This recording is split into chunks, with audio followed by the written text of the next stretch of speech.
ओम शांति। 26 जून 2024 बाबा के महावाक्य। मीठे बच्चे, सदा इसी नशे में रहो कि हमारा पद्मा पदम भाग्य है। जो पतित पावन बाप के हम बच्चे बने हैं, उनसे हमें बेहद सुख का वर्षा मिलता है। प्रश्न: तुम बच्चों को किसी भी धर्म से घृणा व नफरत नहीं हो सकती है, क्यों? उत्तर: क्योंकि तुम बीज और झाड़ को जानते हो। तुम्हें पता है यह मनुष्य सृष्टि रूपी बेहद का झाड़ है। इसमें हर एक का अपना अपना पार्ट है।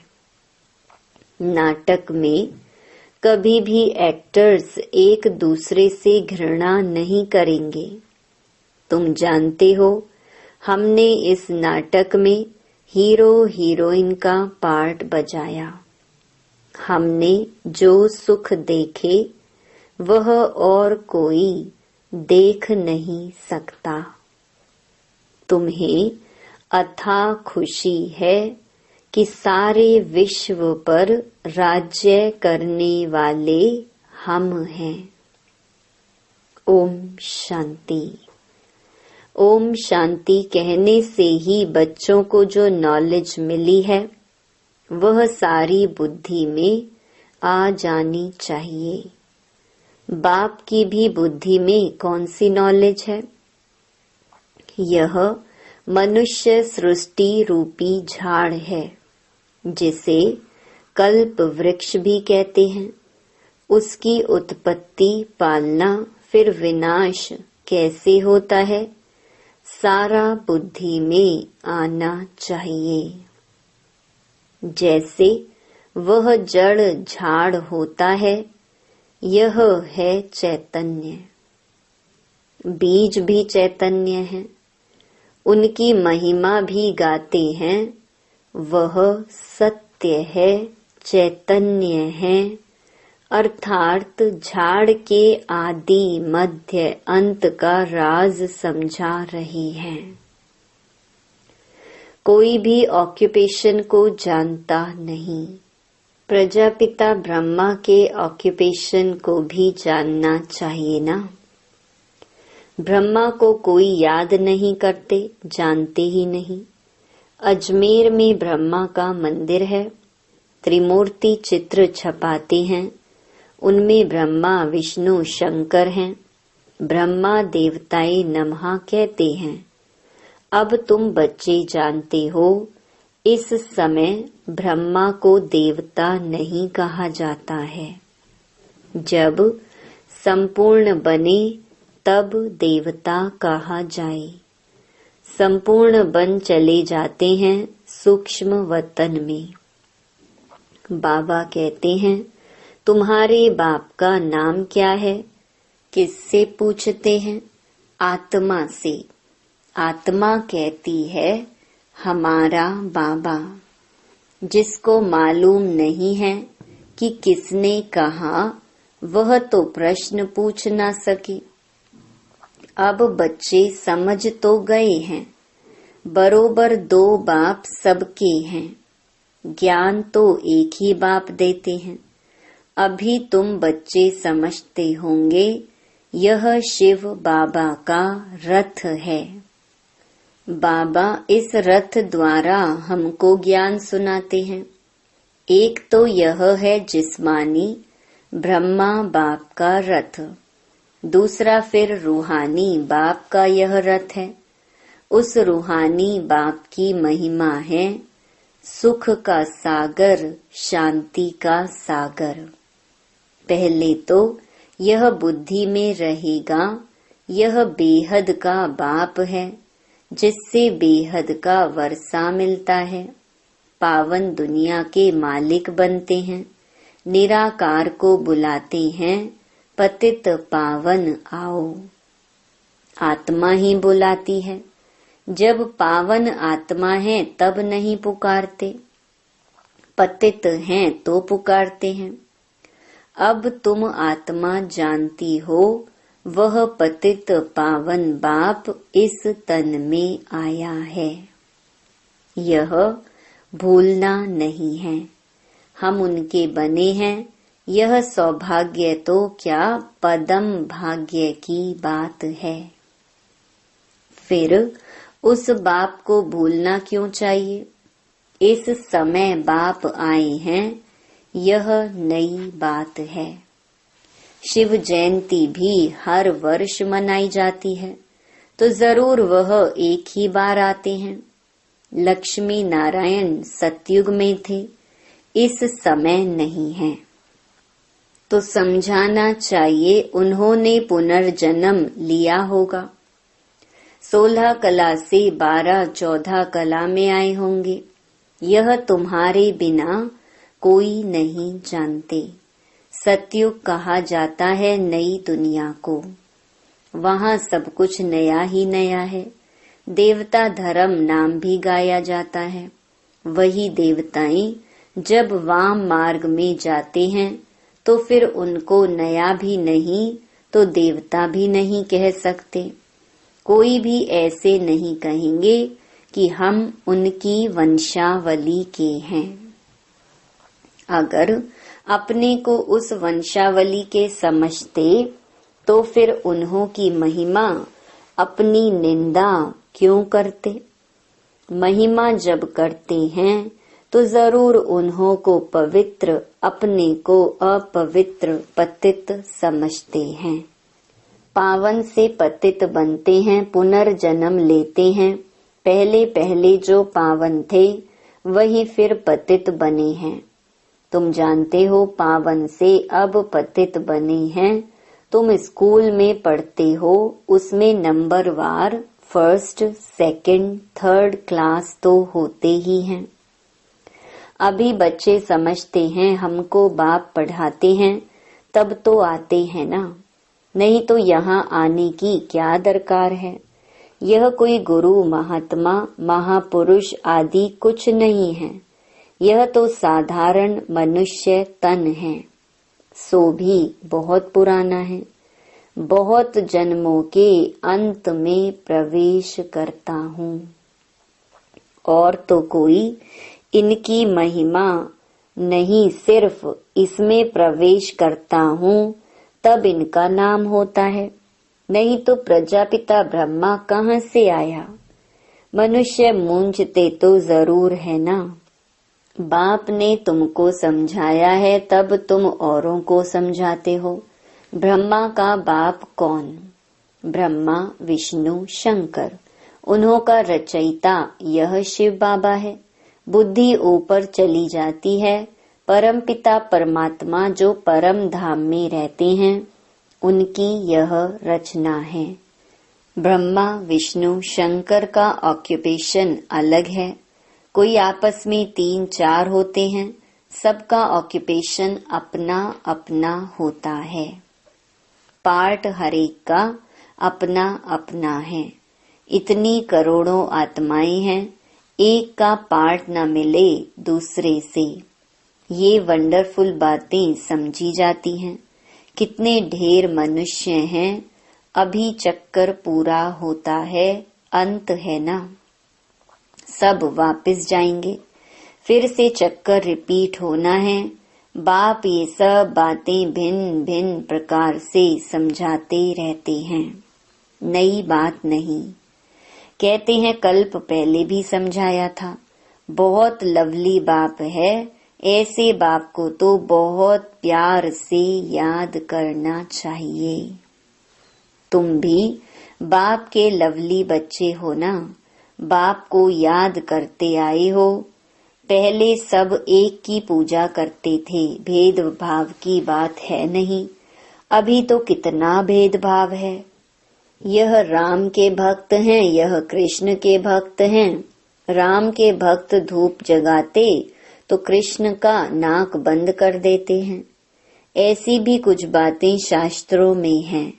वह कहे हमारा भगवान बड़ा, वह कहे हमारा बड़ा, दो भगवान समझ लेते हैं। तो रॉन्ग होने कारण सब अनराइटियस काम ही करते हैं। बाप समझाते हैं, बच्चे भक्ति भक्ति है, ज्ञान ज्ञान है। ज्ञान का सागर एक ही बाप है, बाकी सब वह हैं भक्ति के सागर। ज्ञान से सद्गति होती है। अभी तुम बच्चे ज्ञानवान बने हो, बाप ने तुम्हें अपना और सारे चक्कर का भी परिचय दिया है, जो और कोई दे ना सके। इसलिए बाप कहते हैं, तुम बच्चे हो स्वदर्शन चक्रधारी। परम पिता परमात्मा तो एक ही है, बाकी सब बच्चे ही बच्चे हैं। परम पिता अपने को कोई कह न सके। जो अच्छे समझदार मनुष्य हैं, समझते हैं यह कितना बड़ा ड्रामा है। उनमें सब एक्टर्स अविनाशी पार्ट बजाते हैं। वह छोटे नाटक तो विनाशी होते हैं। यह है अनादि अविनाशी, कभी बंद होने वाला नहीं है। इतनी छोटी आत्मा, इतना बड़ा पार्ट मिला हुआ है, शरीर लेने और छोड़ने का और पार्ट बजाने का। यह बातें कोई शास्त्रों में नहीं है। अगर इसको किसी गुरु ने सुनाया होता तो उनके और भी फॉलोअर्स होते ना। सिर्फ एक फॉलोअर क्या काम का? फॉलोअर तो वह जो पूरा फॉलो करे। इनकी ड्रेस आदि तो वह है नहीं। कौन कहेंगे शिष्य है? यह तो बाप बैठ पढ़ाते हैं। बाप को ही फॉलो करना है। जैसे बारात होती है ना, शिव की भी बारात कहते हैं। बाबा कहते हैं, यह हमारी बारात है। तुम सब भक्तियां हो, मैं हूँ भगवान। तुम सब सजनियां हो, बाबा आया है तुमको श्रृंगार कर ले जाने। कितनी खुशी होनी चाहिए। अब तुम सृष्टि के आदि मध्य अंत को जानते हो। तुम बाप को याद करते करते पवित्र बन जाते हो, तो पवित्र राजाई मिलती है। बाप समझाते हैं, मैं आता ही हूँ अंत में।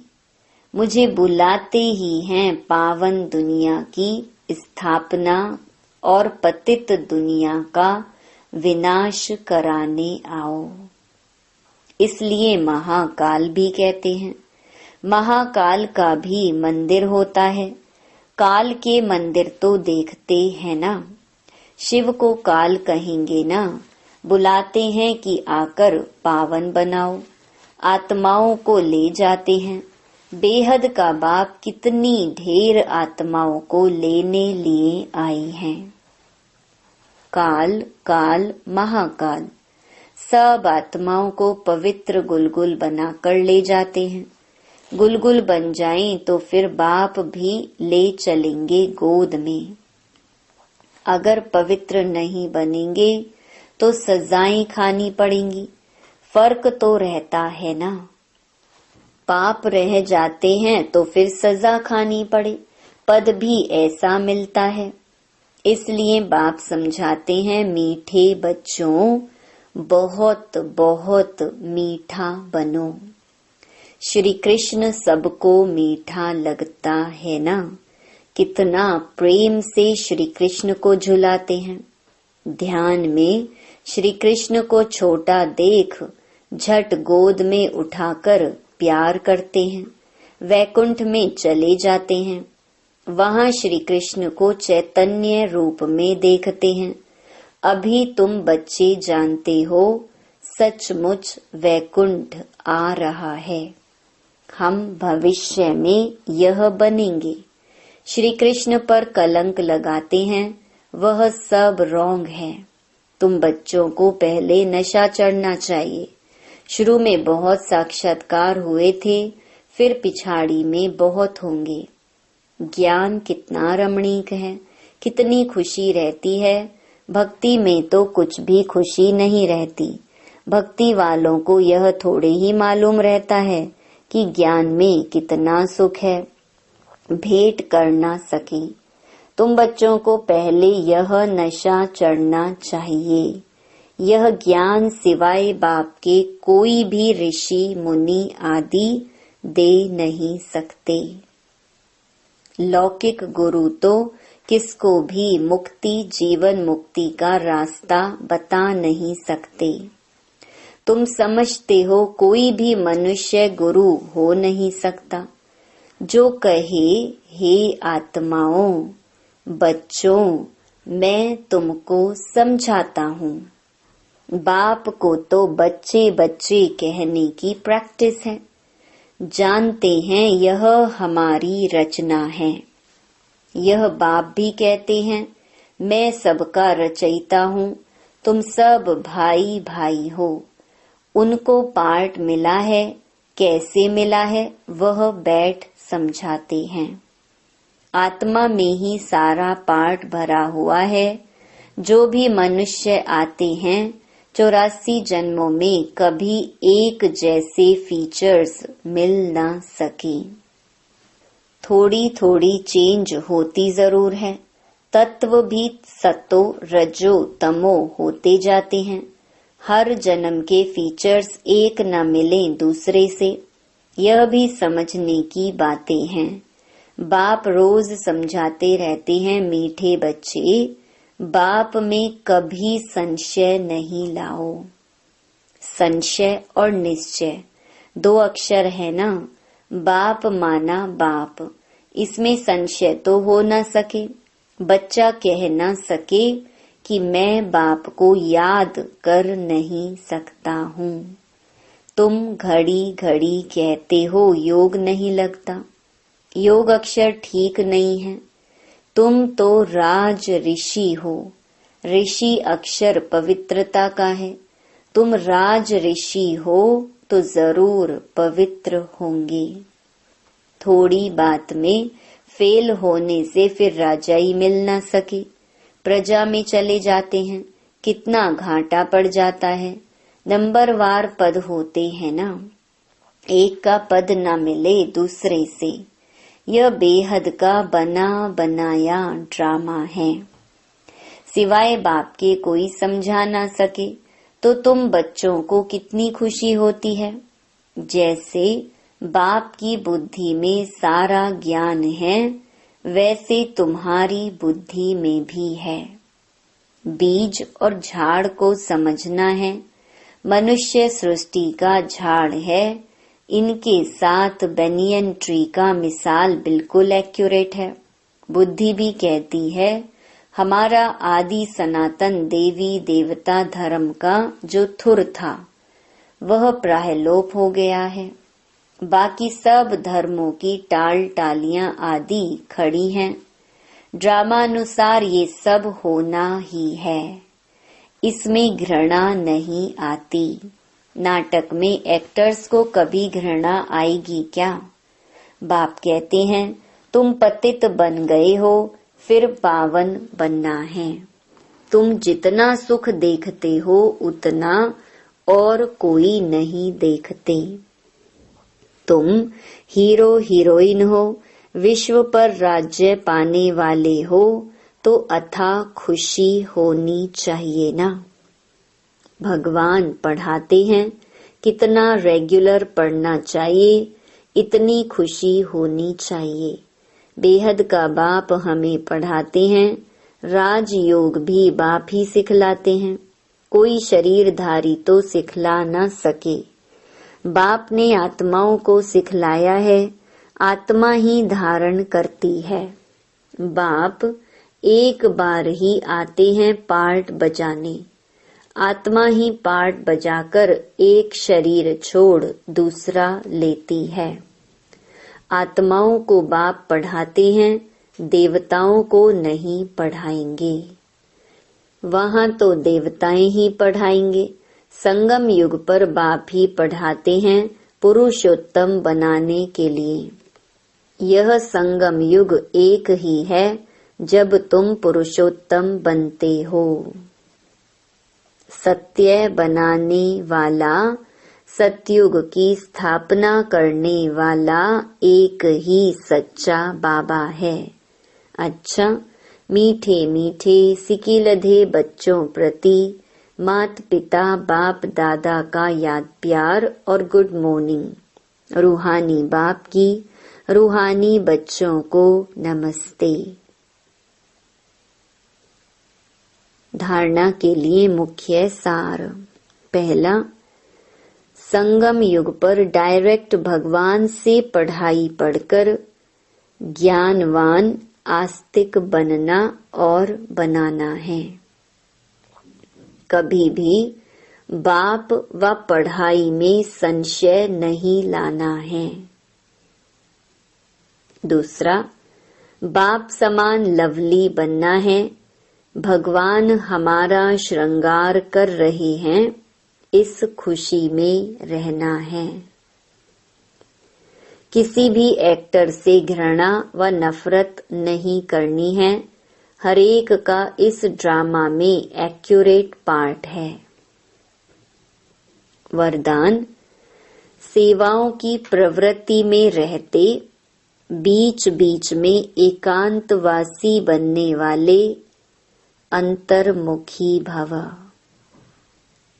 साइलेंस की शक्ति का प्रयोग करने के लिए अंतर्मुखी और एकांतवासी बनने की आवश्यकता है।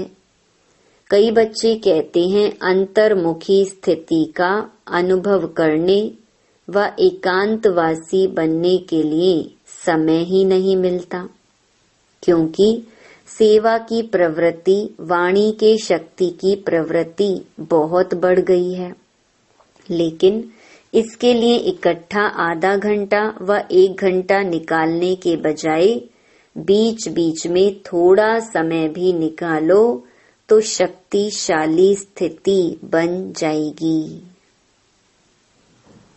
स्लोगन, ब्राह्मण जीवन में युद्ध करने के बजाय मौज मनाओ तो मुश्किल भी सहज हो जाएगा। ओम शांति।